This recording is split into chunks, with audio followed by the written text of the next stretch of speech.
Hollywood legend Robert Niro deviates from the script during a live broadcast, calling fellow icon Denzel Washington dumb. But Denzel doesn't stay silent. In a moment no one saw coming, he walks on stage and dismantles Niro, raw, unscripted, and unforgettable. The clip is now going viral. It started like any other late-night appearance. Studio lights shining, audience murmuring with anticipation, the host all smiles. The guest, Robert Niro, a titan of cinema. The topic, art, culture, legacy. No one was bracing for what would happen next. As the cameras rolled and the crowd chuckled at the banter, Niro leaned forward, eyes cold, voice cutting. "Let me make this plain," he said. Denzel Washington is the dumbest actor to ever win an Oscar.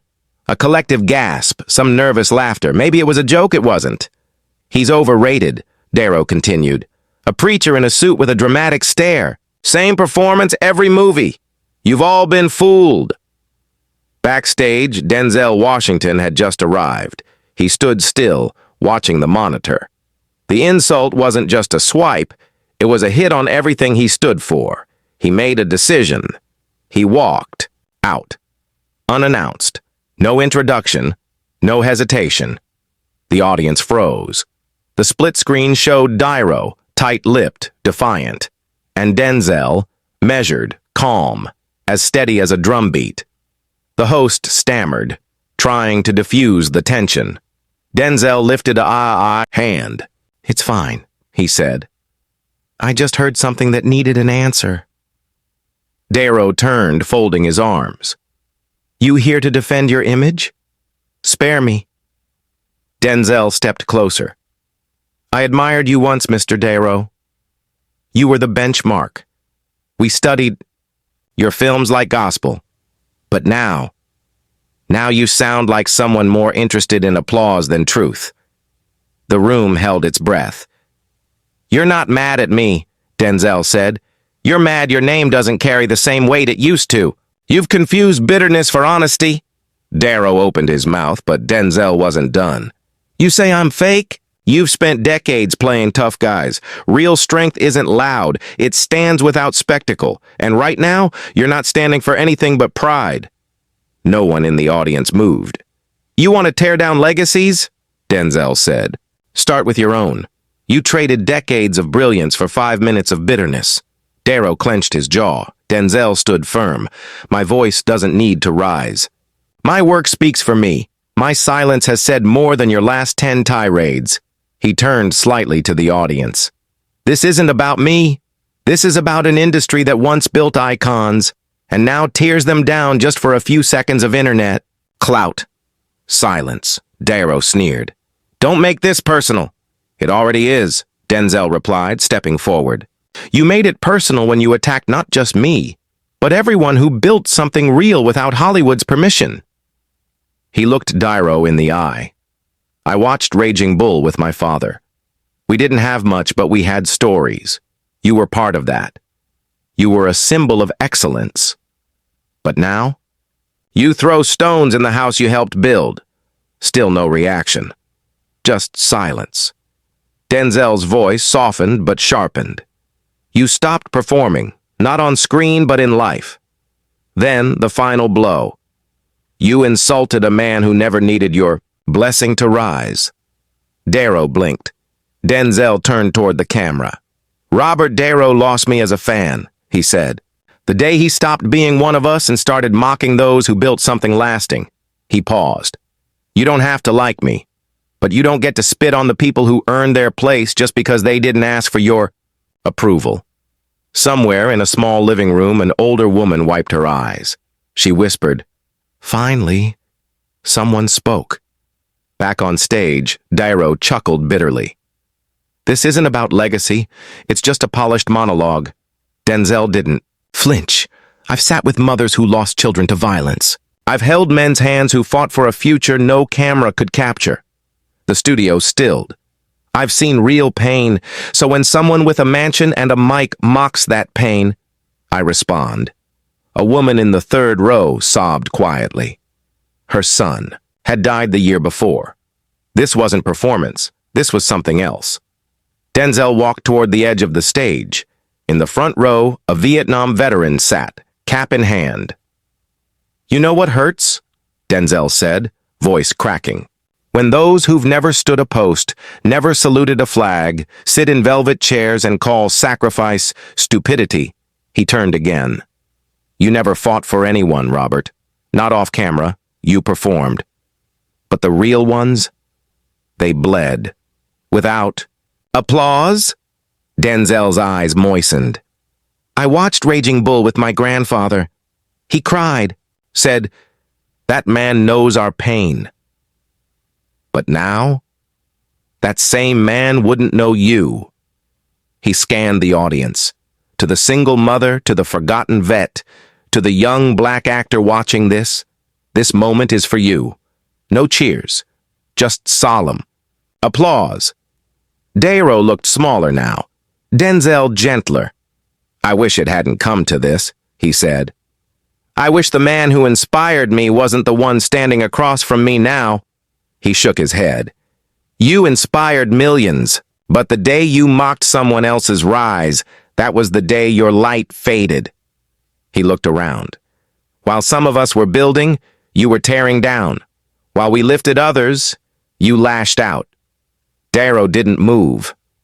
"You let bitterness write your final scene. That's what hurts most."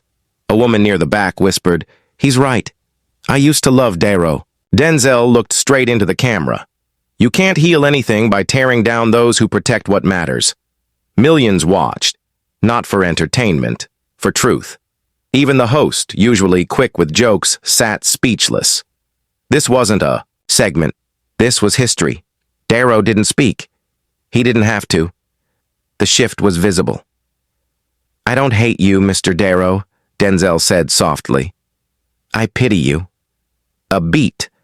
Because somewhere along the way you started believing the lies whispered by those who only love their own reflections." A camera zoomed in on Niro. His eyes fluttered. Denzel turned to a woman holding a sign. "We still believe. You see her?" he said. "That's real America. Not red carpets. Not champagne speeches. Just people who love their kids and want a fair shot." In living rooms across the country, people cried. This wasn't politics. It was truth. In the control room, producers panicked, but the director let it roll. He knew. This was something bigger. Back on stage, Denzel spoke, not louder, but deeper. "You said I should step aside, that I don't deserve what I've earned." He shook his head. "I've been in rooms you'll never enter, with people whose pain doesn't trend. I've made decisions that didn't please critics, but saved lives." The crowd leaned in. "You call that tyranny?" Denzel asked. "No tyrant cries behind closed doors over a folded flag." Niro's face twitched. Denzel, almost tender now. "You once united us. Now your words divide. And that's not just sad. It's dangerous." From the second row, a veteran rose and saluted. No cue, just reverence. Even Niro turned to look. It wasn't a confrontation anymore. It was reckoning. "You haven't lost your legacy," Denzel said. "But you're risking it. Not because of me, because of yourself." Niro blinked hard. "You became a tool, not for justice, for control. You mock sacrifice, but cheer performance. You're not angry I succeeded. You're angry I didn't play by your rules." And then, in Times Square, the massive screen switched to the live feed. Thousands stood in the rain, watching, listening. Denzel turned once more to the camera. For years, Hollywood told America who their heroes were. Today, America chooses for themselves. And with that, he walked off stage. No roaring ovation, just something deeper. Respect. The internet exploded. Hashtags, Mark Denzel Unscripted and Truth Over Applause soared to the top of every platform. Some tried to twist it. Denzel hijacks show, but it didn't stick. People had seen it, and they felt something they hadn't in years. Pride. In Pittsburgh, a retired steelworker wiped his eyes. In South Carolina, a church basement fell silent in prayer. And in Hollywood, silence. Because for once, the spotlight didn't belong to a celebrity. It belonged to conviction, and Denzel Washington reminded America what that looked like. Backstage, Robert De Niro sat alone, eyes locked on the monitor, watching it back, a makeup. Assistant offered him water. He declined. He just stared. And for the first time, he didn't like what he saw. A young assistant lingered nearby, unsure whether to approach. De Niro didn't acknowledge her, just stared ahead, murmuring under his breath. That wasn't supposed to happen, but it had, and it cut deeper than ego. For the first time, in decades, he didn't feel invincible. Not because he lost an argument, but because he might have lost the people. He unlocked his phone. It buzzed non-stop. Thousands of notifications, disappointed fans, clips of Denzel's words looping across every feed. One video stopped him cold. A young boy in Kentucky asking his mother, "Why was that actor so mean to Denzel?" That hurt. Because that boy didn't just represent a viewer. He represented a country De Niro had once meant something to. And somewhere along the line, maybe forgot. He'd played heroes. He'd stood for honor on screen. But tonight, he felt like the opposite. And deep inside, beyond the silence, he knew Denzel had spoken the truth, but he'd never say it. Not on camera, not in public. The damage was already done. After the show, Denzel didn't head home right away. He turned to his driver and said simply, "Take the long way." They cruised through the city in silence, past diners, shelters, street corners where the real stories live. "Swing through the southeast," he said quietly. Through the window, he watched a weary waitress locking up a corner cafe, a mother and two kids bundled at a bus stop, a janitor sweeping the steps of an old church. These were the people he spoke for, not for applause, not for headlines, for them, not the critics, not the cameras, not Robert De Niro, just them. His phone buzzed, a message from an old friend, 3 words. "You stood tall." Denzel smiled, not from pride, but because someone understood. It wasn't about winning, it was about showing up. As they passed the rusting gates of an abandoned factory, Denzel rolled down the window. "Stop here," he said. He stepped out into the chill, walked to the iron fence, and stared into the shadows beyond. "This," he whispered. "This is who we fight for." And under the flickering street lamp, wind tugging at his coat, Denzel Washington didn't feel like an actor. He felt like a man on watch, standing guard for something real. In a quiet home in Youngstown, Ohio, a retired factory worker named Roger sat still, eyes fixed on the glowing TV screen. His daughter entered, holding his grandson. "Dad, you okay?" Roger wiped a tear. He hadn't realized he was crying. I never thought I'd live to see someone say what we've all been feeling," he said. He looked at the sleeping child. "You see, sweetheart," Roger whispered, "when I worked that line, we built real things. Steel, tools, machines. Then, it all got shipped away. And we were left behind." His daughter nodded, listening closely. "But tonight," he said, Denzel stood up, and he said, "You still matter." He held the boy tighter. "And maybe your generation will get to believe that." Across the country, in homes like Roger's, something began to heal.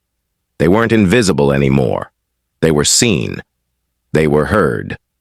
That same night, across town in Beverly Hills, a private dinner turned quiet. Directors, producers, actors, the industry elite, gathered to toast a new premiere.